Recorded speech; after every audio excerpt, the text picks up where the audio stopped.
Halo, WhatsApp Lur. Assalamualaikum warahmatullahi wabarakatuh. Di Indonesia ada 3 musim. 1 musim hujan, 2 musim kemarau, dan 3 musim pancaroba. Nah, untuk musim hujannya itu terjadi di bulan September sampai bulan Maret. Oke, kita bahas yang musim penghujan. Dan tanaman apa sih yang cocok untuk ditanam? Langsung saja, check it out.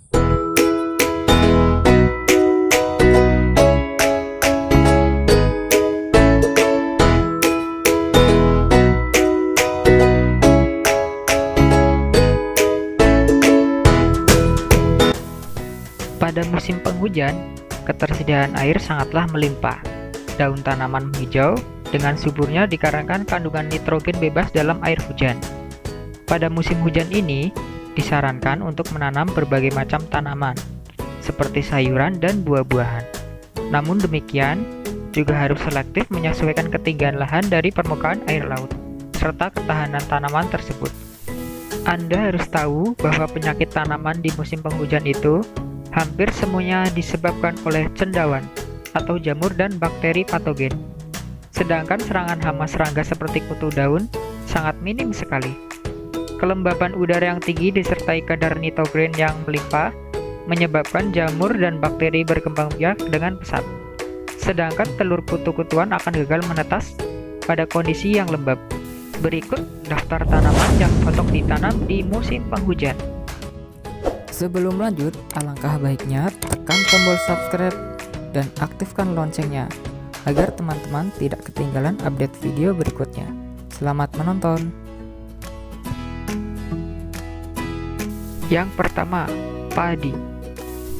Padi merupakan jenis tanaman pangan yang mempunyai peran penting sebagai tanaman pangan dunia.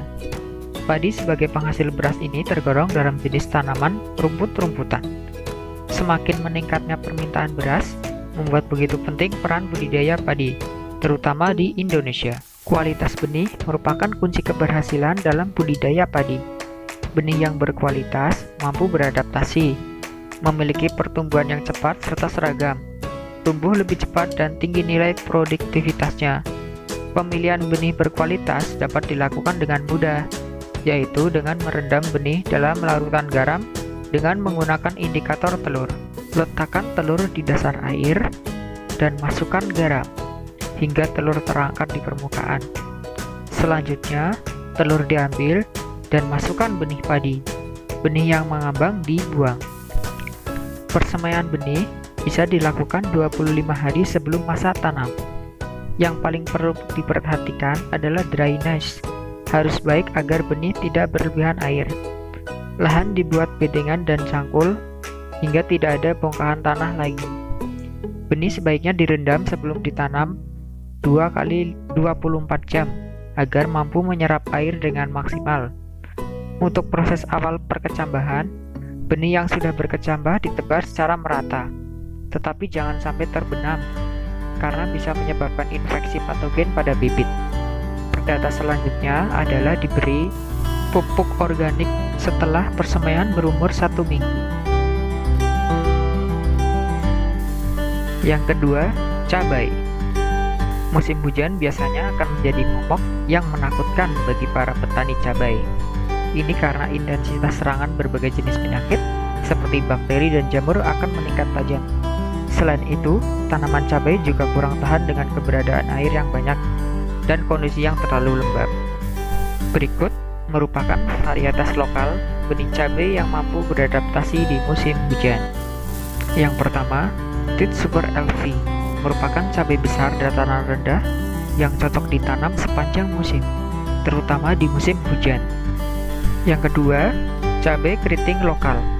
Umumnya, semua jenis keriting lokal cocok ditanam di musim hujan. Cabai keriting lokal sudah terbiasa dengan lingkungan hujan. Contohnya, cemeti, laris, dan taruh. Yang ketiga, kangkung. Tanaman kangkung berasal dari India, yang kemudian menyebar ke Malaysia, Burma, Indonesia, Cina Selatan, Australia, dan Afrika. Varietas kangkung ada 2, yakni kangkung darat dan kangkung air. Perbedaan antara kangkung darat dan kangkung air terletak pada warna bunga.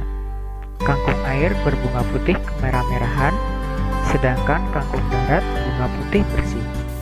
Perbedaan lainnya pada bentuk daun dan batang. Kangkung air berbatang dan berdaun lebih lebar daripada kangkung darat. Warna batangnya juga berbeda. Kangkung air berbatang hijau, sedangkan kangkung darat putih kehijau-hijauan. Lainnya, kebiasaan berbiji.